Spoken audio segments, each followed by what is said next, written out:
नमस्कार, मैं हूं संजय श्रीवास्तव। आज पूरा देश कोरोना महामारी के चपेट में है और इस कोरोना महामारी से निकलने के लिए जहां डॉक्टर, स्वास्थ्यकर्मी, सुरक्षाकर्मी, पत्रकार अपनी कहीं न कहीं हर ढंग से मदद कर रहे हैं, वहीं बहुत से ऐसे लोग हैं जो कि लोगों को तनाव मुक्त कर रहे हैं और उसमें एक हैं प्रसिद्ध अंतर्राष्ट्रीय गौ कथा वाचक गोपाल मणि जी। बहुत बहुत स्वागत है गोपाल मणि जी आपका। धन्यवाद संजय जी। महाराज जी, जी आप गौ क्रांति के अग्रदूत के रूप में हैं। जी। आपने एक मुहिम चलाई कि गौ माता को राष्ट्रीय दर्जा दिया जाए। जी। ये मुहिम कहाँ तक पहुंची और किस स्थिति में है? देखिए, हम लोगों ने सबसे पहले तो ये दिव्य कर्म है और हमारे वेदों, शास्त्रों, पुराणों में लिखा है कि 33 करोड़ देवताओं का निवास गौ माता में है। तो हमने इसके लिए दिव्य कर्म उत्तरकाशी में जो चिन्यालीसौड़ के पास सेम वन के नीचे चुपड़धार नाम का हमारा गौधाम है, वहाँ पर 108 ब्राह्मणों के द्वारा 6 महीने तक यज्ञ हुआ। वहाँ धेनु मानस की रचना हुई, जिस ग्रंथ के आधार पर 2008 से इस देश के अंदर गौ कथा का शंखनाद हुआ। जगह जगह गौधाम खोले गए, लेकिन कोई से हल नहीं निकल पाया। तो हमने फिर 1 वर्ष तक फिर वहीं जा कर के गौ माताओं के साथ रह कर के और उन्हीं से पूछा कि भाई कैसे हम क्योंकि वेद कह रहा है कि गावः प्रतिष्ठा भूतानाम, गाय को माँ की प्रतिष्ठा मिलनी चाहिए। और आज इस देश के लोग भूल गए हैं, वो गाय को पशु समझ करके उसको तिरस्कृत कर रहे हैं, उसका अपमान कर रहे हैं। तो इसके लिए फिर हमने ये गंगोत्री जा कर के संकल्प लिया कि हम इस देश के हर राज्य की राजधानियों में जाएंगे और हर देश के हर जनपद तक, हर जिले तक जाएंगे। इस प्रकार से गौ माता को राष्ट्रमाता का सम्मान मिले, गौमूत्र और गोबर का इस देश में उपयोग हो, गौमूत्र औषधियों के रूप में उपयोग हो, गोबर खाद के रूप में उपयोग हो, गौ के गोबर की खाद के जो गैस है उस गैस से इस देश का चूल्हा जले, उससे मोटर गाड़ी चले। इस अभियान को लेकर के और इस देश में 10 वर्ष तक के बच्चों को गाय का दूध उपलब्ध हो, इस मांग को लेकर के दिल्ली के अंदर जो रामलीला मैदान है उसमें हमने 3 बार लाखों लोगों को लेकर के हम लोग गए। 23 फरवरी 2014, 18 फरवरी 2016 और 28 फरवरी 2016 और 18 फरवरी 2018 को। और उसके बाद हम लोगों ने पूरे देश के हर राज्य की हर राजधानी में आंदोलन किए और साथ साथ में इस देश के हर जिले तक पहुंच कर के प्रत्येक जनपद में रैलियां निकाली। और ये जो हमारी 5 मांगें थी, एक जो गौ माता को राष्ट्रमाता का सम्मान दो तथा इस देश में गोबर का उपयोग हो, गोबर से ही खेती हो, गोबर का ही उपयोग हो, गौमूत्र की औषधियों का निर्माण हो, 10 वर्ष तक के बच्चों को गाय का दूध उपलब्ध हो, इस देश के अंदर गौ मंत्रालय अलग से स्थापित हो, हर गांव में गौधाम की स्थापना स्वयं सरकार के माध्यम से हो और गोबर का मूल्य किसानों को दिया जाए और गोबर का उपयोग इस देश के अंदर हो। इतना करने के बाद भी किसी का ध्यान इस तरफ नहीं गया। हाँ, इतना इसका रिज़ल्ट ज़रूर हुआ कि उत्तराखंड विधानसभा ने अपनी विधानसभा से सर्वसम्मति से इस प्रस्ताव को पास करके दिल्ली भेजा कि इस देश में भारत सरकार को गौ माता को राष्ट्रमाता का सम्मान देना चाहिए।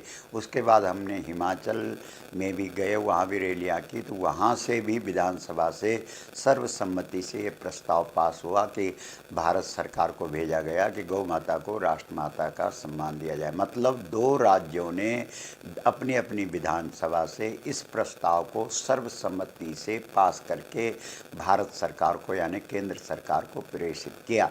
लेकिन केंद्र ने इस पर कोई भी एक्शन नहीं लिया, कोई किसी भी प्रकार से हमारी बात को नहीं सुना। तो बल्कि इसके लिए तो फिर हम चुनाव में भी उतर गए कि ठीक है, तुम लोग अगर नहीं उठाते उस बात को तो हम स्वयं उठाएंगे। और लेकिन लोग समझे नहीं। तो अभी तक हम लोग इसमें लगे हैं। आज जैसे देश के अंदर कोरोना नाम की जो ये बीमारी है, इसके लिए कितना खर्चा हो रहा है। सारा देश के अंदर लॉकडाउन हो गया है। विदेशों की तरफ हम लोग देख रहे हैं कि कहाँ से कोई औषधि बने, कहाँ से कोई इसका उपचार का कोई तंत्र जुट पाए। लेकिन हमारे ऋषि मुनियों ने तो हमारे वेदों में, उपनिषदों में, पुराणों में ये पहले ही सुनिश्चित कर रखा है कि यस्त्वग अस्ति गतम पापम देहे तिष्ठति मामके प्रासनात् पंचगव्यस्य दहत्यग्निर्वेन्दनम। मतलब चमड़ी से लेकर के और हड्डियों तक कोई भी विषाणु हो, कोई भी वायरस हो, उसको ख़त्म करने की क्षमता पंचगव्य में है।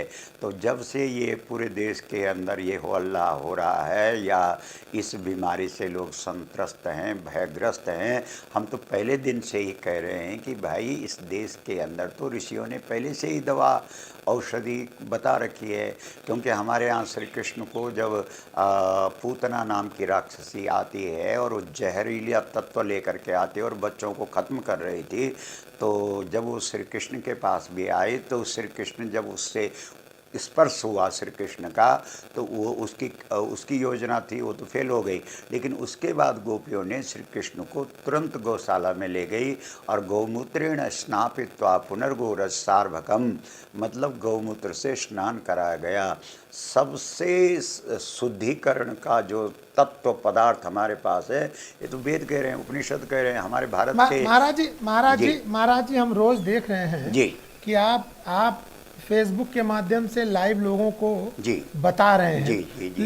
लेकिन सरकार क्यों नहीं चेत रही, और कौन सा ऐसा गाय और गाय से संबंधित कौन सा ऐसा विधि है जिसके माध्यम से हम कोरोना से बच सकते हैं? पंचगव्य, गाय का जो पंचगव्य है संजय जी, उस पंचगव्य की तो बात छोड़ो। पंचगव्य में तो 5 चीज़ें होती है ना। गाय का गौमूत्र हो गया, गाय का गोबर का रस हो गया, गाय का दूध हो गया, गाय का दही हो गया, गाय का घी।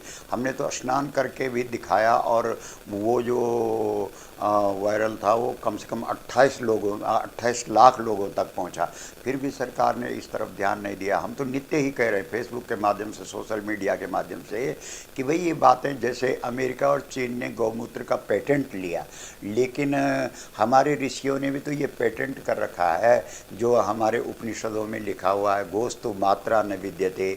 और जो पंचगव्य है, मतलब गाय की जो 5 चीज़ें हैं, दूध, दही, घी, गौमूत्र, गोबर का रस, इन 5ओं को इकट्ठा कर दो, ये तो जो हड्डी तक रोग पहुंच जाता है, हड्डी गलाने वाला भी जो रोग है उसको भी ठीक कर देता है। तो महाराज जी जरा इसको खुल के बताइएगा हमारे दर्शकों को। जी, हमारे दर्शकों को खुल के बताइए, ये 5 द्रव्य को अगर इकट्ठा किया जाए जी, तो उसका उपयोग विधि क्या है, कैसे हम उसको इकट्ठा करें, क्या बनाएं, पानी में डालें या कैसे उसका उपयोग करें? बताते हैं साहब। संजय भाई, इसका क्या करना है कि गाय की 5 चीज़ें लेनी है। सबसे पहले उसका गोबर लिया जाए। गोबर को सूती कपड़े में रखो, उसमें थोड़ा पानी डाल करके उसको निचोड़ दो तो गोबर का रस निकल जाएगा। गौमूत्र सीधा ले लो, छान करके ले लो। और उसके बाद जो है गाय का दूध उतना ही लिया जाए, जितना गौमूत्र है, जितना गोबर का रस है, उतना ही गाय का दूध लिया जाए, उतना ही गाय का दही लिया जाए और उतना ही गाय का घी लिया जाए। और उसमें कुसा जो घास होता है जिसको हम पवित्री बनाते हैं हमारे देश में, और श्राद्ध के अवसर पर जो है हर श्राद्ध कर्ता जो है अपनी जो अनामिका उंगली है उस पर उस कुसा की पवित्री को धारण करके और तब अपने पितरों के लिए श्राद्ध और पिंड, तो उस कुसा से कुसा का स्पर्श भी उस पंचगव्य में होना चाहिए। और फिर उसके बाद उसको जो है थोड़ी देर रख करके और उस कुसा से थोड़ा मथ करके और उस पंचगव्य को पिला दो। तो उस पंचगव्य को पिलाने मात्र से संपूर्ण जो विषाणु हैं यानी वायरस हैं उनका सफाया हो जाएगा, वो समीप भी नहीं आएंगे। हमारे यहाँ पुराने जमाने महाराज जी कितने दिन इसको पीना है? अरे ये इसको पीने वाले के वो समीप ही नहीं आएगा। अगर मानो किसी को हो गया है तो केवल 3 दिन में ये पंचगव्य उसको ठीक कर देगा। 3 दिन, केवल मात्र 3 दिन में। अच्छा जी। और एक तो महाराज जी जैसे लोग कह रहे हैं खाली गौमूत्र से ही रोग का निवारण हो सकता है, ऐसा भी संभव है? बिल्कुल है साहब। पंचगव्य तो समझो पंचामृत बन गया ना, 5 अमृत इकट्ठे कर दिए हमने। हमारे यहाँ जी, एक जी, शब्द जी। पंचामृत भी है। लेकिन अगर उन 5 में से एक भी हो, जैसे हमारे यहाँ राम जी कह रहे हैं ना भिलनी के यहाँ कि भाई भक्ति तो 9 है, लेकिन अगर किसी के पास एक भी हो जाए तो उसका कल्याण हो जाता है। इसी सही प्रकार बात। से ये तो 5 अमृत हैं, जो पंचगव्य हैं ये 5 अमृत हैं। लेकिन इन 5 अमृतों में आपको एक भी मिल जाए, आप अगर गोबर के कंडे को जला करके उसका धुआं भी कर दिया जाए तो उससे भी उस वायरस को खत्म करने की सामर्थ्य है, केवल गोबर के बहुत कंडे को जलाने के धुएं में।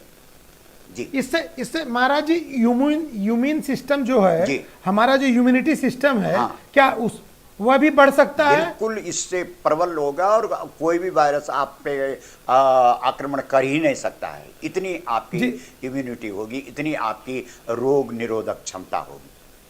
तो महाराज जी, जब इतना इम्पोर्टेंट चीजें हैं तो हमारी सरकारें कभी कभी हम कह रहे हैं कि कोरोना का कोई इलाज नहीं जी, क्यों नहीं इसको उपयोग दयालु में लाने समस्या की तो बात यहाँ है करती? कि इस देश में जब विदेश में जाना है तो श्रीमद् भगवत गीता को वहाँ उपहार के रूप में दे दिया जाता है। लेकिन उस गीता में लिखा क्या है ये कौन देख रहा है?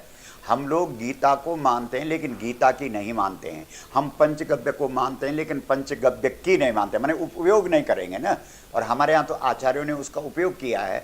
और जब तक विदेश से मोहर नहीं लगेगी तब तक इस देश की परिपाटी ऐसी हो गई। हम स्वतंत्र हैं ही कहाँ संजय जी, क्योंकि जो अंग्रेजों के कायदा था, कानून था, आज सबकी नज़र किस पर लगी हुई है? WHO। मतलब जो वो कहेगा। अरे भारतीय संस्कृति में तो ऐसा हमारे ऋषियों ने तो मरे हुए लोगों को जिंदा कर दिया। हमारे पास तो वो औषधियाँ थी, गोलोचन जैसी औषधि जो मृतक व्यक्ति को जीवित कर सकती थी। गुरु गोरखनाथ ने तो मुर्दे पे प्राण फूंक दिए थे। तो हमारे पास, लेकिन भारतीय संस्कृति का कहाँ आपको दर्शन हो रहा है? कोई पहनावे में दर्शन हो रहा है, या खाने में दर्शन हो रहा है, या वेशभूषा में दर्शन हो रहा है, या भाषा में दर्शन हो रहा है? तो जो भारतीय संस्कृति तो केवल नाम मात्र की रह गई ना, केवल वोट के समय उसका इस्तेमाल करने के लिए। बाकी भारतीय संस्कृति का अगर इस्तेमाल होता तो इस वायरस ने तो इस देश में प्रवेश ही नहीं करना था। महाराज जी, एक सबसे महत्वपूर्ण चीज है, जैसे आपने कहा जी, इतनी इंपॉर्टेंट चीज है। हर आदमी कहता है गाय और गाय से संबंधित हर चीज अमृत के समान है, लेकिन हम उस अमृत की जगह विष मार्केट में फैला रहे हैं। तीसरा लॉकडाउन शुरू हुआ नहीं कि हमने शराब की दुकानें खुलवा दी। अरे दयालु, आप सोचो ना कि शराब तो खुली गई है, और जब आज तक जब ये लॉकडाउन देशबंदी का कार्यक्रम चल रहा था तो कितना इस देश में होटल हैं, चाय वाले हैं, कितना दूध जाता था, वो तो सब इस समय बंद रहे। कितनी मिठाइयाँ बनती थी, वो सब बंद रहे। तो वो दूध कहाँ से? दूध थोड़ी है, वो तो विष है। जिस दिन देश स्वतंत्र हुआ था उस दिन जो है जितने लोग थे उससे 3 गुना गाय थे, और आज गाय 1 गुना भी नहीं रह गई है, और तब भी दूध बहुत है। तो ये दूध नहीं है संजय भाई, ये तो विष है। इस विष को पिला पिला करके इस देश को जो है खत्म किया जा रहा है। हमारे यहाँ जब योग माया ने आकाशवाणी के माध्यम से कहा, मतलब एक शक्ति ने ये बात बोली कि भाई कंस को वो व्यक्ति मारेगा जो गाय गव्य का पान करेगा, पंचगव्य का सेवन करेगा। तो कंस ने पूतना को भेज दिया कि ऐसा प्रयास करो कि कोई पंचगव्य की तरफ किसी का ध्यान ही ना जाए, गव्य की तरफ कोई जाए ही ना। तो श्री कृष्ण ने उस पूतना का मुकाबला किया और श्री कृष्ण ने उस पूतना को खत्म कर दिया, और पंचगव्य का सेवन करके आखिर में श्री कृष्ण ने ही कंस को पटका। तो आज उस तरफ ध्यान ही नहीं है, क्योंकि कौन किसको देखेगा? जो जिसके जैसा होगा। अब गाय का दर्शन तो वही व्यक्ति करेगा ना संजय भाई जो सात्विक होगा, क्योंकि सात्विक श्रद्धा धेनु सोहाई। जब व्यक्ति के अंदर सत्वगुण है ही नहीं, क्योंकि कौन किसको देखता है? जो जिसके जैसा होता है। महाराज जी, ये भी कहा जाता है कि गौ माता के सानिध्य में आने से, उनके पास आने से, उनको सहलाने से, उनको प्यार करने से भी आपकी बहुत सी बीमारियां दूर हो जाती हैं। इतना सब है अगर समाज में, तो उसके बाद भी हम क्यों नहीं चेत पा रहे हैं? अरे दयालु, हम तो चैलेंज करते हैं, लोगों को बोलते हैं कि आप आओ, आकर के आओ। तुम्हारा सिर दर्द है, गाय की पीठ पर सिर रखो, सिर दर्द ठीक हो जाएगा। तुम्हारा बीपी हाई है तो गाय की पीठ पर सिर रखो, वो ठीक हो जाएगा। तुमको बुखार है तो गाय के गल कंबल में 15 मिनट आप अपना हाथ फेरो, आपका बुखार उतर जाएगा। लेकिन समस्या ये है ना कि एक बार हम लोग चंडीगढ़ में थे तो एक बहुत बड़ा श्रीमंत हमको कहने लगा कि हम आपके लिए धोती लेते हैं। तो आगे एक रेहड़ी बाजार था, तो हमने कहा यहाँ से धोती ले लो। बोलो क्या बात कर रहे हैं आप, हमारा अपमान कर रहे हैं। तो जो धोती वहाँ 100 रुपए में मिल रही थी, वो बहुत बड़े मॉल में जाकर के उन्होंने जो है 2000 रुपए में ली। तो स्थिति तो आज ये हो गई कि सरलता, गाय का मतलब है सरलता, सीधी चीज, तो उसको कौन मानेगा आज। ये बिल्ली पर तो भरोसा कर लेंगे, चमगादड़ पर भरोसा करेंगे, लेकिन गाय पर कौन भरोसा कर रहा है। लेकिन क्या विज्ञान की भी दृष्टि से कुछ इसका कहीं उल्लेख होता है? ऐसे कई वैज्ञानिक हो गए हैं जिन्होंने, आपके देश के स्वास्थ्य मंत्री का संसद के अंदर ये वक्तव्य है माननीय हर्षवर्धन जी का कि गौमूत्र एंटी कैंसर सिद्ध हो गया है, वैज्ञानिकों ने रिपोर्ट दे दी। अब इससे बड़ा विज्ञान और क्या चाहिए, तो प्रमाण है। कैंसर की कोई औषधि नहीं है, लेकिन जो गौमूत्र है वो एंटी कैंसर है। तो महाराज जी थोड़ा सा, दरअसल अब आपसे ये प्रश्न तो नहीं बनता था, हाँ। लेकिन आपने चुनाव लड़े हैं जी। मेरा ये कहना है कि किस नीति के तहत शराब की दुकानें खुलवा दी गई? इतनी बड़ी बीमारी क्या अगर प्रकोप चल रहा है तो? अरे दयालु, समस्या ये है ना कि जिस हमारे यहाँ जो सृष्टि है ना साहब संजय जी, वो त्रिगुणात्मिका है, मतलब सत्वगुण, रजोगुण और तमोगुण है, ठीक है जी। तो सत्वगुण पे ध्यान किसका जाएगा? जो सात्विक होगा। जी। रजोगुण पे किसका ध्यान जाएगा? जो राजसिक होगा। तमोगुण पे, ये शराब क्या है? तमोगुण है ना। तो जब चारों तरफ तमोगुण का साम्राज्य है तो शराब की ही दुकान खुलेगी। सत्वगुण का साम्राज्य होता तो आज घर घर के अंदर गौ के गोबर के उपले जल रहे होते। आज पूरे देश के अंदर छिड़काव हो रहा होता तो गौमूत्र का छिड़काव हो रहा होता। आज पूरे देश के अंदर हर व्यक्ति को पिलाया जा रहा होता तो पंचगव्य पिलाया जा रहा होता। लेकिन ये कब होता संजय भाई? अगर सत्वगुण होता तो। इसलिए हमारे यहाँ श्रीमद् भगवत गीता के अंदर, गीता को तो प्रधानमंत्री जी भी जब विदेश जाते हैं तो गीता ले जाते हैं उपहार में देने के लिए। तो श्रीमद् भगवत गीता में 2 प्रकार के लोग हैं, एक जो दैवी संपदा के लोग, एक आसुरी संपदा के लोग। तो जो आसुरी संपदा का व्यक्ति है वो, उसकी दृष्टि गाय की तरफ जा ही नहीं सकती है, वो गव्य की तरफ देख ही नहीं सकता है, वो तो शराब की दुकान देखेगा ना।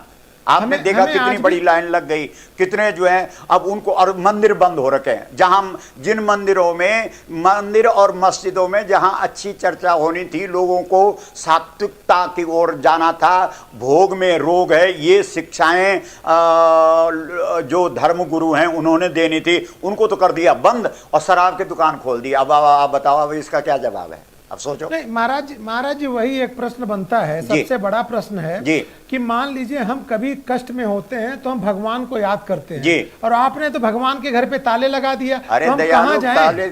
ताले हमने तो ये भी कहा है, जब हमने सोशल मीडिया के माध्यम से हम अपनी बात रोज रख रहे हैं, हमने तो ये भी कहा कि भाई इतनी बड़ी बीमारी इस देश में आई, इस देश में इतने बड़े बड़े धर्म गुरु हैं, उन सब का इकट्ठा करके, जो तुम सोशल डिस्टेंस की बात कर रहे हो उसका पालन करते हुए उनको बुलाते हैं और उनके सामने ये बात को रखते कि भाई इतनी बड़ी महामारी आ गई। हमारे भारतीय संस्कृति में तो जब जब आपदा आई है, जब जब विपत्तियां आई है, तो बड़े बड़े चक्रवर्ती जो सम्राट होते थे वो गुरुजनों के पास जाकर के और वहां उपाय पूछते थे। यहाँ नेताओं ने अपनी राय दी, प्रशासनिक अधिकारियों ने अपनी राय दी, वैज्ञानिकों ने अपनी राय दी। आपको आश्चर्य होगा कि 500 वैज्ञानिकों ने तो चिट्ठी लिखी भारत सरकार को कि गौमूत्र पे जो है खोज नहीं होनी चाहिए। उनको कितनी एलर्जी है गौमूत्र से, क्योंकि जो आसुरी संपदा के लोग हैं वो गौमूत्र पे कैसे है। तो कहने का अभिप्राय यह है कि इसका उपाय तो तत्क्षण मिल जाना था। अगर मानो इस देश के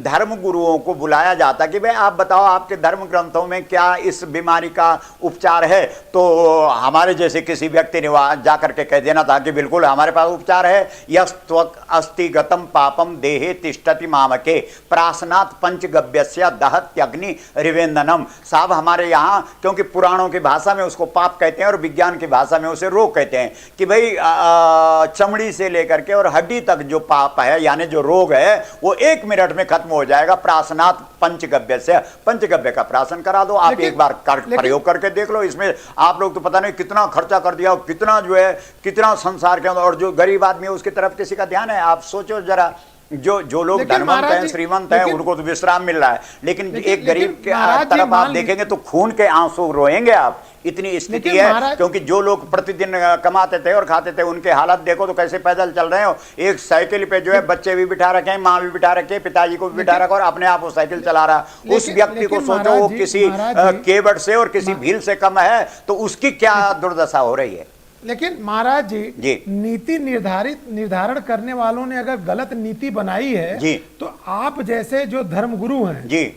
आपने मधुशाला की दुकान तो खोल दी, आपने मंदिरों की दुकान बंद कर रखी, कोई नहीं इसकी आवाज उठा रहा है। अरे दयालु, हम तो रोज बोल रहे हैं, हम तो आपको आश्चर्य होगा हमने लेकिन हम बोल रहे हैं, अकेले के इससे ये लोग तो बधाइयां दे रहे हैं। समस्या तो ये हो रही है। जी जी जी जी, विरोध तो कोई कर ही नहीं रहा है, और हमने विरोध किया है और अभी भी कर रहे हैं और आगे भी करेंगे कि भाई मंदिर मस्जिद बंद हुए और खुली रहेंगी मधुशाला, हमने तो ये बोला है। जी जी जी। अच्छा, एक चीज ये महाराज जी, एक चीज ये देखा जाता है जी। कि बीच बीच में कभी कभी इसको हिंदू मुस्लिम का भी रंग दे दिया जाता है। कभी कहा जाता है कि जमात के लोग, तबलीगी जमात के लोगों के कारण ऐसा हुआ है। तो क्या ऐसा आपको लगता है कि नहीं नहीं नहीं, हमको कुछ नहीं लगता। धर्म के प्रति तो व्यक्ति को समर्पित होना चाहिए। हम तो क्योंकि सोई सोई कर्मणि अभिरतः संसिद्धिम लभते नरः, हमारे वेद ने, हमारे गीता ने भी ये कहा कि सोई सोई कर्मणि, मैंने स्व शब्द 2 बार दिया है। इसका मतलब है अपने अपने ढंग से ईश्वर को मनाने के तरीके अलग अलग होते हैं। तो जो व्यक्ति जिस ढंग से ईश्वर को मनाता है वो उसके प्रति उसको कट्टरता होनी चाहिए। हम तो इस बात के समर्थक हैं। इसमें हिंदू मुसलमान का क्या मतलब है? जो जिस पद्धति से ईश्वर की आराधना करता है वो उसके प्रति अगर पूर्ण समर्पित है तो उसमें किसी को क्या कष्ट होना चाहिए? नहीं होना चाहिए।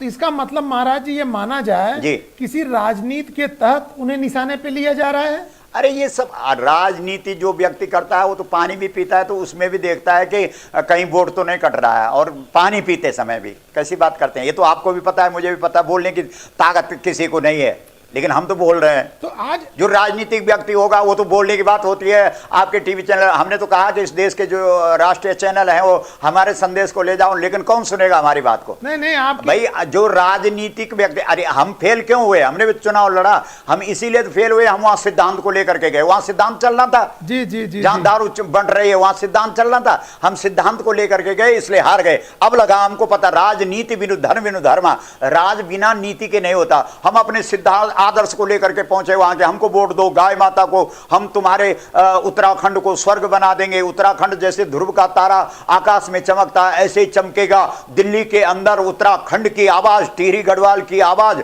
गंगोत्री से लेकर के और देहरादून तक गूंजेगी एक बार जाकर के। लेकिन लोगों ने, क्योंकि वो लोग तो अपने चश्मे से देख रहा था, जिसने लाल चश्मा पहन रखा है वो आदमी को भी लाल ही देखेगा ना, जिसने हरा चश्मा पहन रखा है वो आदमी को, सामने वाले को भी हरा ही देखेगा ना। तो हमारे साथ ये हुआ। तो ये लोग जो बातें करते हैं, जो राजनीतिक व्यक्तियों का, वो तो एक कदम पैर रखता है तो इस बात को ध्यान में रख करके रखता है कि इससे मेरी गद्दी सुरक्षित है कि नहीं है। एक महाराज जी, एक प्रश्न आपने किया था, बड़ा महत्वपूर्ण प्रश्न था कि भारतीय जनता पार्टी से आपने एक प्रश्न किया था कि गाय को आप माता मानते हो या जानवर मानते हो, तो उसका जवाब मिला आपको? आज तक कोई जवाब नहीं मिला।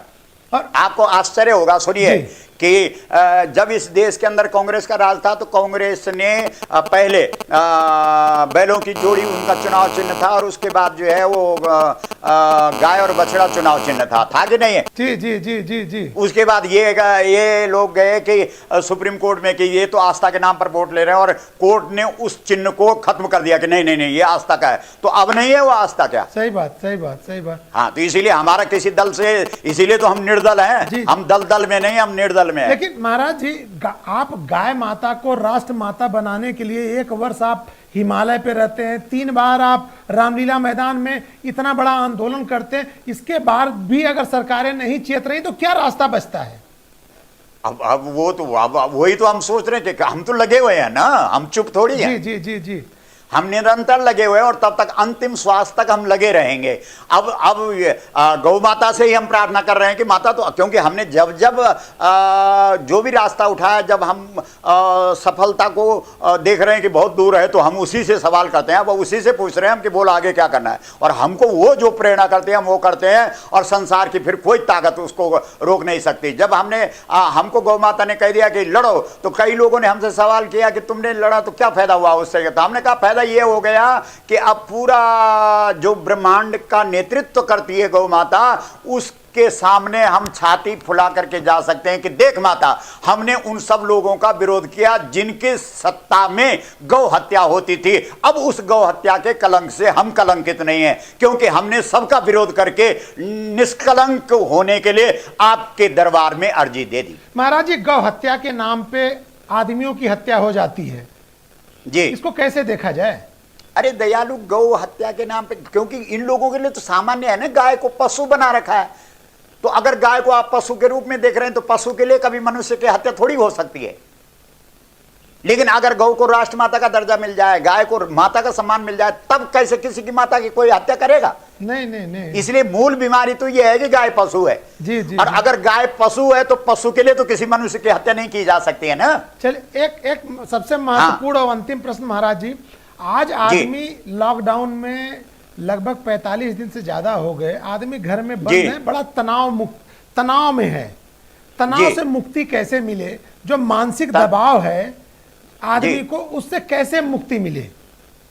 अरे दयालु, हम तो ये कह रहे हैं कि एकमात्र औषधि हमारे पास गौ माता है। अगर अभी भी कुछ नहीं बिगड़ा है, अभी भी हमारा मुख गाय की तरफ हो जाए तो इस देश का तनाव खत्म हो जाएगा, डिप्रेशन समाप्त हो जाएगा, टेंशन खत्म हो जाएगा, हर व्यक्ति स्वस्थ रहेगा। ये हम चिल्ला चिल्ला के कह रहे हैं कि बांसुरी बजेगी तो गाय के पीछे ही बजेगी। जो आप कह रहे हैं तनाव से मुक्त होने का साधन क्या है, तो हमारे यहाँ राम जी ने बांसुरी नहीं बजाई, शिव जी ने बांसुरी नहीं बजाई, हनुमान जी ने बांसुरी नहीं बजाई।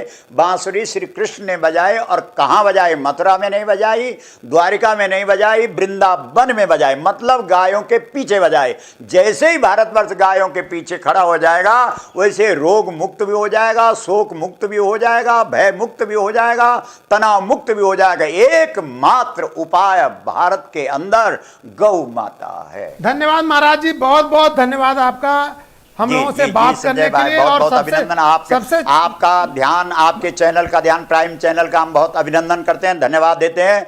और दिन दूनी रात चौगुनी आपकी उन्नति हो, क्योंकि आपने इस देश का जो मूल विषय है उसको समय दिया है, और आपके माध्यम से करोड़ों करोड़ों लोगों तक एक बात जाएगी, ये हमें खूब विश्वास है। और आपका बहुत बहुत अभिनंदन जो इस चैनल को चला रहे हैं, और आपके माध्यम से हमारी बात पूरे देश और दुनिया में जाएगी, और हम इन बातों पर अडिग हैं। कभी भी इसके लिए संवाद करने के लिए हम हमेशा तैयार। धन्यवाद, धन्यवाद महाराज जी, धन्यवाद जी, जाओ, बहुत बहुत ये थे अंतर्राष्ट्रीय गौ कथावाचक गोपाल मणि जी, जिन्होंने सीधे सीधे कहा कि जो मूल बिंदु है उससे आदमी भटक चुका है।